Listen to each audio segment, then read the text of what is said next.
किया गया था। जी हाँ, उस दिन मौत को खुद अपनी मौत देखनी पड़ी थी और उनका वध करने वाले कोई और नहीं बल्कि स्वयं कालों के काल महाकाल थे। सिर्फ अपने एक 16 साल के नन्हे भक्त को बचाने के लिए महादेव ने यमराज की छाती पर ऐसी लात मारी कि यमराज के प्राण निकल गए। कहानी शुरू होती है महान शिव भक्त ऋषि मृकंडु और उनकी पत्नी मरुदवती से। सब कुछ था उनके पास, लेकिन एक ही दुख था, संतान का न होना। उन्होंने शिवजी की कठोर तपस्या की। भोलेनाथ प्रसन्न हुए, लेकिन उन्होंने एक कठिन शर्त रख दी। उन्होंने पूछा, तुम्हें कैसा बेटा चाहिए?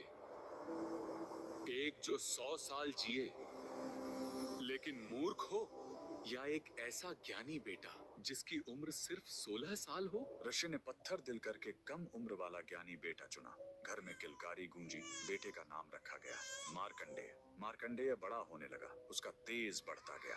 लेकिन जैसे जैसे उसका 16वां जन्मदिन पास आ रहा था, माता पिता का रो रो कर बुरा हाल था। जब मार्कंडेय ने कारण पूछा और उसे अपनी मौत का सच पता चला, तो वो नन्हा बालक बिल्कुल नहीं घबराया। उसने कहा, मैं उस महाकाल की शरण में जाऊंगा जो मौत को भी बदल सकते हैं।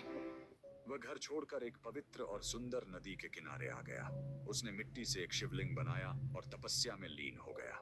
लगातार 3 दिन बीत गए। तीसरे दिन जब मार्कंडेय पूरे 16 साल के हुए, तो यमराज ने अपने यमदूतों को भेजा। यमदूत जब उसे छूने गए, तो मार्कंडेय की भक्ति के तेज ने उन्हें रोक दिया। हार मानकर वो भाग खड़े हुए। अब यमराज का गुस्सा फूट पड़ा। वो खुद अपना घातक काल पाश लेकर वहां आ पहुंचे और गरजे, बालक, तेरा समय पूरा हुआ। डरा हुआ मार्कंडेय शिवलिंग से लिपट गया। यमराज ने अपना फंदा फेंका, लेकिन यही उनसे सबसे बड़ी गलती हो गई। वो फंदा बालक के साथ साथ स्वयं शिवलिंग पर भी जा कसा। उन्होंने अनजाने में महाकाल को बांधने की कोशिश की थी। तभी जोरदार धमाका हुआ। शिवलिंग फटा और कालों के काल महाकाल प्रकट हुए। उन्होंने गरज कर कहा, मूर्ख, तूने मेरे भक्त पर वार करने की हिम्मत कैसे की? महाकाल ने एक जोरदार लात यमराज की छाती पर मारी और अपने त्रिशूल से वहीं यमराज का वध कर दिया। उस पल दुनिया से मौत खत्म हो गई। शिवजी ने मार्कंडेय को अमर होने का वरदान दिया। बाद में सृष्टि का संतुलन बनाए रखने के लिए उन्होंने यमराज को भी वापस जिंदा किया, लेकिन इस चेतावनी के साथ कि वो शिव भक्तों से दूर रहेंगे। उस महाशक्तिशाली महादेव के लिए कमेंट में हर हर महादेव जरूर लिखें।